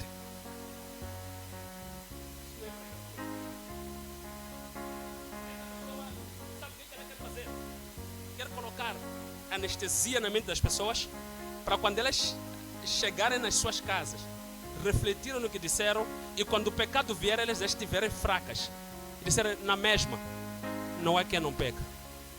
Se eu disser que não peco, então vale a pena eu logo pecar, porque dizer que não peco, eu peco chafana. Mas a Bíblia trata-se sobre fé. É isso que João vai tratar no capítulo 2. Injetar os crentes com fé. Vos escrevi para que não. Amém? Alguém está aqui? Vamos juntos aqui. Versículo 10 diz que se dissermos que não pecamos, fazemos-lo mentiroso. Ou seja, se nós ouvimos o Evangelho, dissermos que, olha, não pecamos, não temos pecado nenhum, estamos a dizer que Deus é mentiroso. É mentiroso por quê? Porque estaríamos a dizer que Ele não precisaria de enviar Jesus. Porque você tem que olhar para este texto aqui, querido, a partir do versículo 1. Porque Ele está a apresentar Jesus para as pessoas, está a dizer que este verbo veio.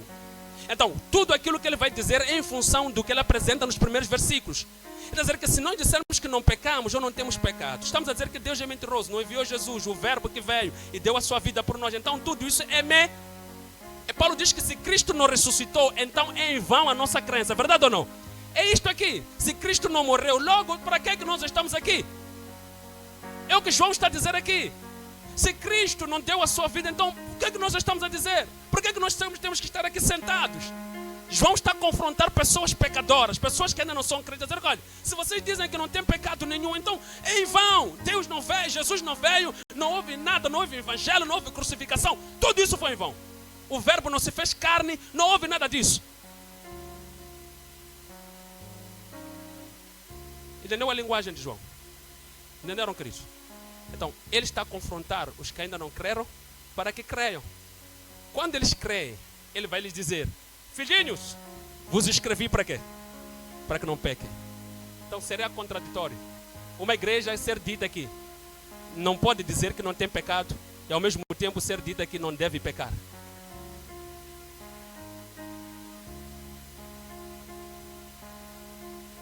Fazemos mentiroso e as suas palavras não estão em nós. Ou seja, nós não temos consciência desta palavra, não temos consciência desta verdade.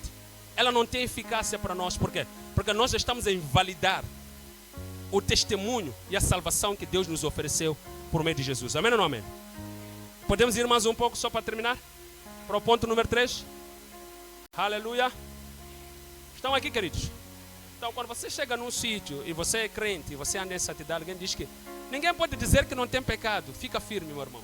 Isso não é orgulho, é bíblico. Ou não acredita? Vamos lá ler juntos aqui. Capítulo 3, já ainda você estava. Ainda nesta mesma carta. Capítulo 3.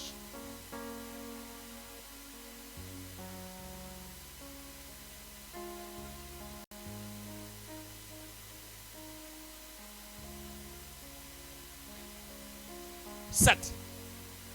Diz o quê? Filhinhos, agora está a responder. Essa tem uma boa resposta para esses que contrariam. É aquele versículo. Boa resposta para eles, não é? Versículo 7. Diz o quê? Filhinhos, o quê? Por quê? É o quê? Obrigado.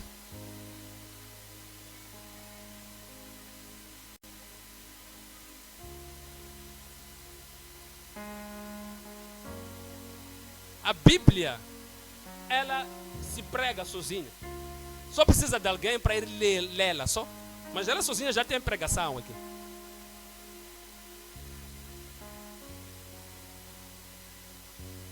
Entendeu o que estou a dizer? A tática do diabo é fazer as pessoas acreditarem que não podem alcançar a santidade.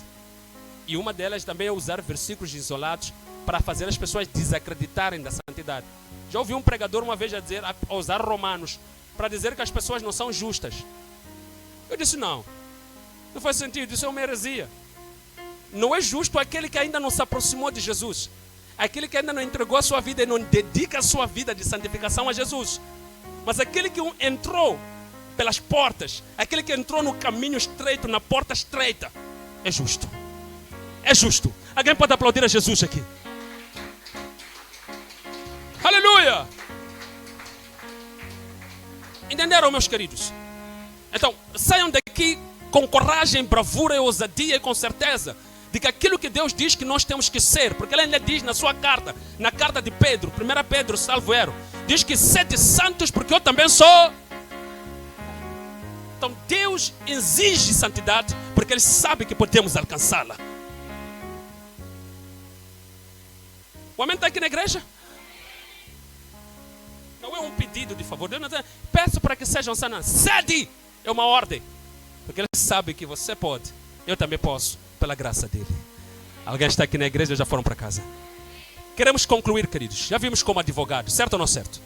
Vamos agora para o último ponto como juiz. Escreva aí, juiz.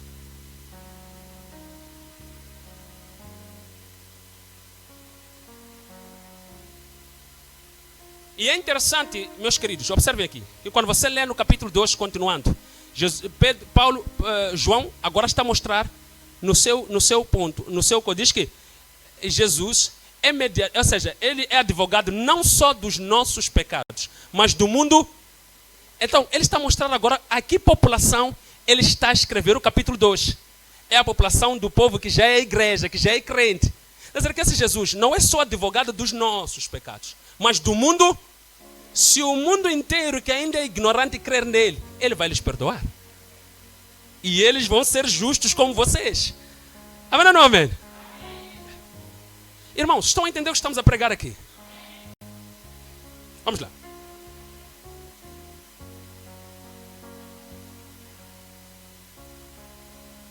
Juiz. Jesus como juiz. Jesus como juiz.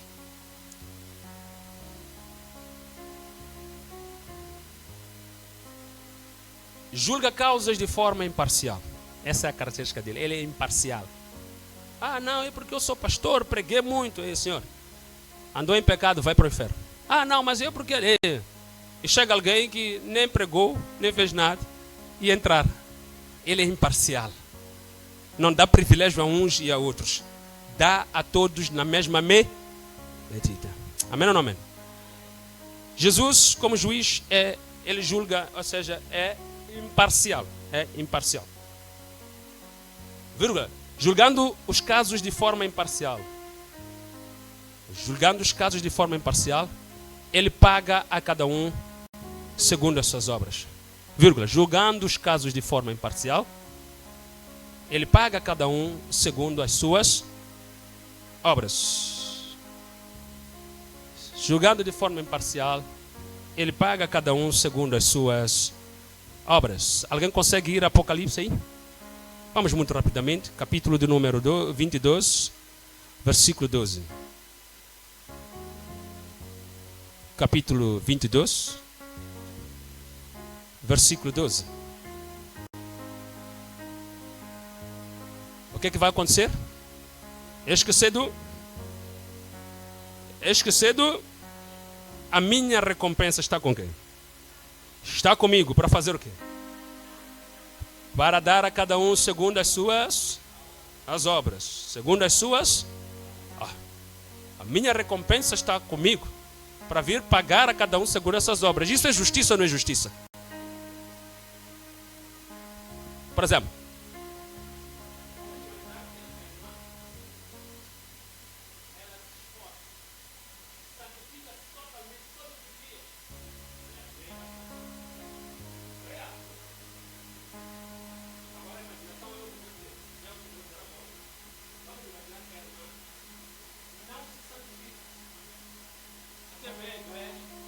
até prega, mas não se santifica.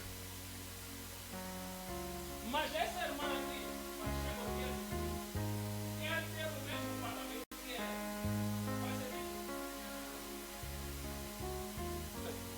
Faz sentido? Não.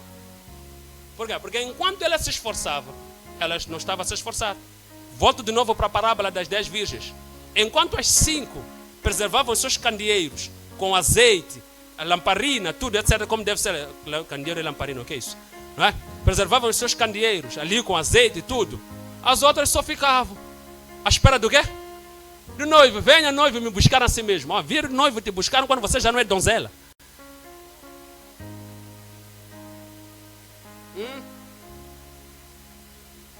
Quando o noivo chega, olha, diz, essa aqui parece que andou na rua Araújo. Essa aqui. Vou casar com esta menina que era moça de família.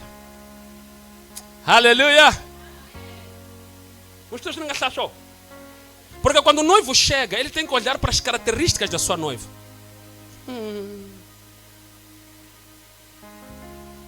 Está chata, Luís. Coça, Luís. A caixa. Então, ainda não chama a dizer. Então, é isso. As duas tinham a oportunidade de se preservar, guardar a sua virgindade, guardar a sua pureza, para o dia em que o noivo chegasse. Uma delas decidiu que devia ir procurar homens a tempo. Quando o noivo chega, eu digo, você é a Carolina. Aleluia. Sendine. Da chata lui. Engantou-me lui. Nanhan. É verdade, meus irmãos. Há irmãs aqui que estão à espera de ser casadas, mas assim que terminar o culto, vai para cá do namorado e dormir. E pensa que o irmão aqui vai lhe olhar e lhe casar. Mentira. Os irmãos são cheios do Espírito Santo. Só de te olhar, está vendo?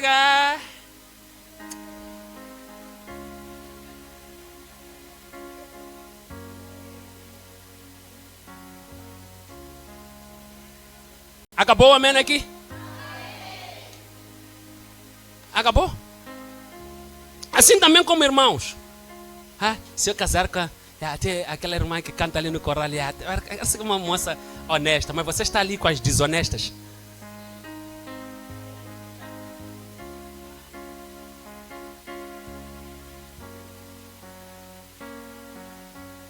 Não é assim. Tem que haver justiça. É assim como Jesus é. Quando ele chegar, vai pagar a cada um segundo as suas obras. Não vai chegar, você fez mais, você fez menos, então vou pagar da mesma forma. Não, não, não, não. Menos, mais. Não fez nada, fez alguma coisa. Amém ou não amém? Então ele é justo. Vamos lá aqui, como juiz, não é isso? Vamos lá voltar para Coríntios, capítulo 5, versículo 10. Segunda carta de Paulo aos Coríntios.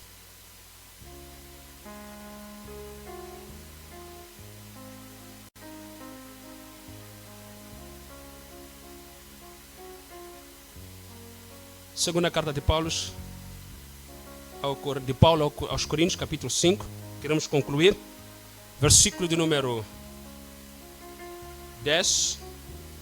O que é que vai dizer a palavra? Pois, o que vai acontecer com todos nós? Todos nós vai acontecer com o que conosco? Comparecer aonde? Vamos comparecer perante o tribunal de quê? Quem comparece ao tribunal vai ver quem é lá? O amigo dele? O vizinho dele? Vai ter com quem? O juiz, não é? Todos nós vamos estar diante do juiz. Todos. Diga comigo, todos. Todos. Para fazermos o que lá? Para que cada um... Ah, pastor, eu pensei que você ia falar por mim. Não, não, não, não. Ah, pastor, eu pensei que era só você chegar, dizer Jesus, está aqui a igreja e logo entrarmos. Não, não, não, não. Para quê? Para que o quê? Para que o quê? Para que o quê? Para que o quê? Para que o quê? Faça o que lá?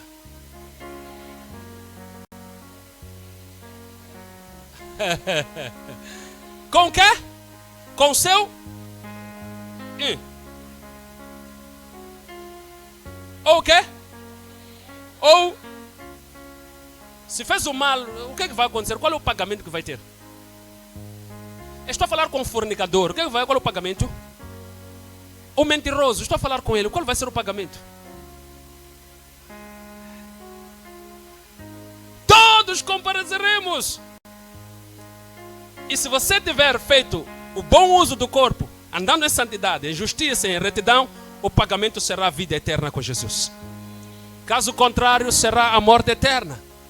Porque ele diz que vai pagar por aqueles que fizeram bem, a recompensa deles, e por aqueles que fizeram o... O que é que você escolhe hoje? O bem está aqui, o mal está aqui. Quer o quê? Estamos juntos aqui? Então vamos concluir aqui com Timóteo, para orarmos. Segunda carta de Paulo a Timóteo, capítulo 4, versículo 8.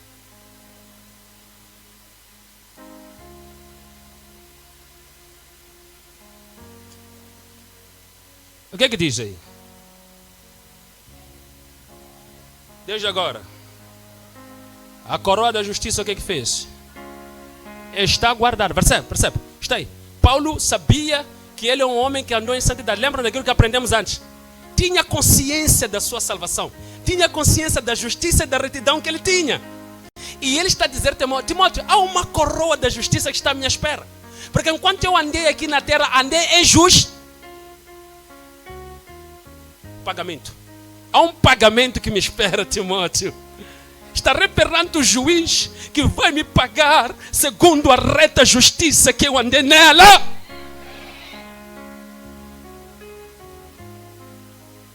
Vai me pagar. Venha comigo. Diz o quê?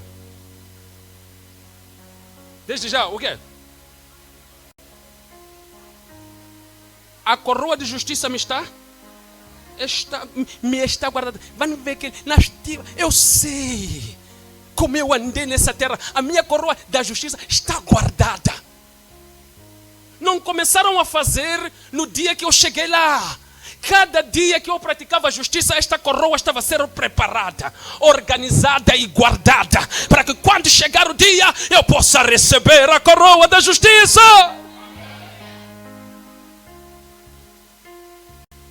Vem comigo.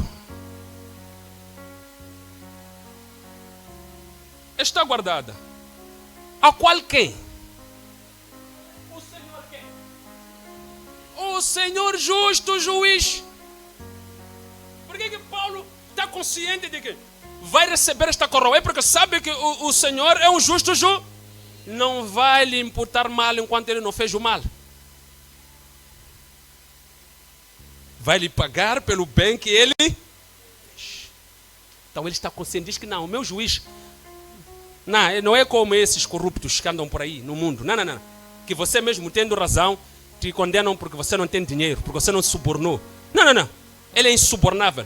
Ainda que alguém chegasse e dissesse, eu estou a te subornar agora para você condenar Paulo. Ele não ia olhar para o suborno, ia olhar para a justiça de Paulo. Dizer, Paulo é justo. Você lembra que Deus disse a Satanás, quando Satanás subiu para lá? Disse para ele, viste meu servo Jó? Viste? Como ele é íntegro, reto. Significa que Jesus conhece-nos. E ele está disposto a pagar a cada um de nós segundo as nossas obras. E Paulo era conhecido, ele sabia como ele era conhecido. A minha pergunta é, você sabe como é conhecido? Jesus, como é que Jesus te conhece?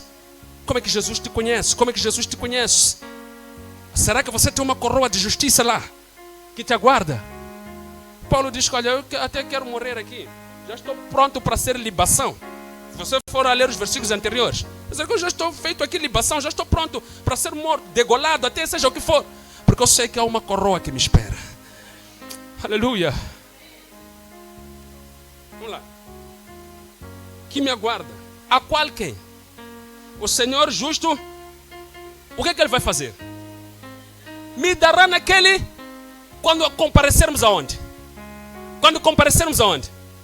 Porque todos compareceremos perante o tribunal para receber cada um segundo pelo bem ou pelo.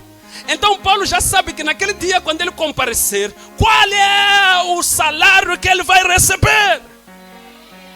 Qual vai ser a sentença que ele vai receber? Diga comigo, eu também posso saber. Diga comigo, eu também posso saber. Diga, como, pastor?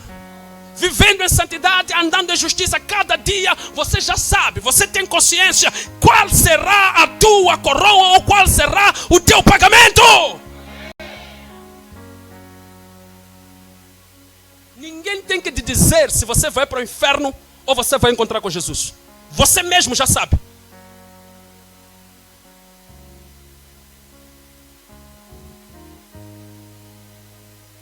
Acabou o amém aqui nessa igreja, né? Ah, pastor, me diga, para onde que eu vou? Não, tchau. Você sabe. Ao sair daqui, onde que você vai fazer? No teu dia a dia, o que é que você faz? É isso que diz se você é digno da coroa de justiça ou é digno da condenação eterna. Mostra-me alguma culpa de Paulo, para que você diga se ele é digno da coroa de justiça ou não é. O homem que chegou a ousar e dizer, sede meus imitadores, assim como eu sou imitador de Cristo. Acha que este homem não sabe qual é a coroa dele? E a minha pergunta é, quem você imita para que diga também que você tem uma coroa de justiça à tua espera? Há imitadores de Satanás que esperam ter coroa de justiça. Mas eu louvo a Deus porque nesta manhã Deus está a levantar seguidores de Jesus aqui. Imitadores de Jesus que vão ter coroa de justiça. Aleluia! Aleluia!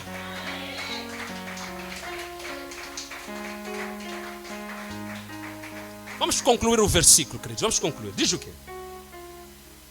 Que me está guardada, a qual o Senhor justo juiz me dará quando? Mas não só a mim. Mas aqui também, lê o versículo. Mas não só a mim. Todos os que amarem, diga comigo, o que é amar a sua vinda? Diga comigo, pergunta, o que é amar a sua vinda?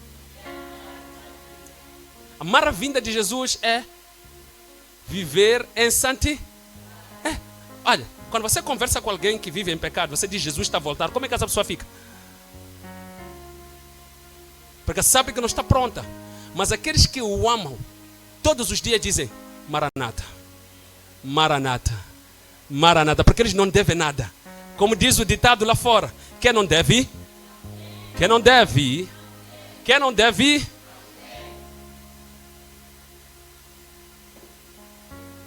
Amar a vinda de Jesus, irmã Isa, significa todos os dias estar consciente de que Ele há de voltar e tem que te encontrar limpa, pura, justa e em santidade para que Ele possa te levar. Você não é contra, você não combate a vida dele. A nossa vida pecaminosa é um combate à vida dele. A vinda dele é como se nós estivéssemos a dizer que ele nunca deve vir, ele nunca veio, nunca virá, então eu vou viver em pecado, mesmo sendo crente, então eu não creio nele. Mas amar a sua vinda é dizer, eu creio nele. Que um dia ele veio, morreu pelos meus pecados, ressuscitou e há de vir me buscar. Eu amo a vinda dele. Aleluia. Se você tem palmas, traga uma salva de palmas para a glória de Deus. E se você tem glória, traga um glória. E se você tem aleluia, traga um aleluia. Em nome de Jesus. Aleluia. Coloque-se em pé, querido. Vamos agradecer a Deus pela palavra que Ele trouxe para nós. Em nome de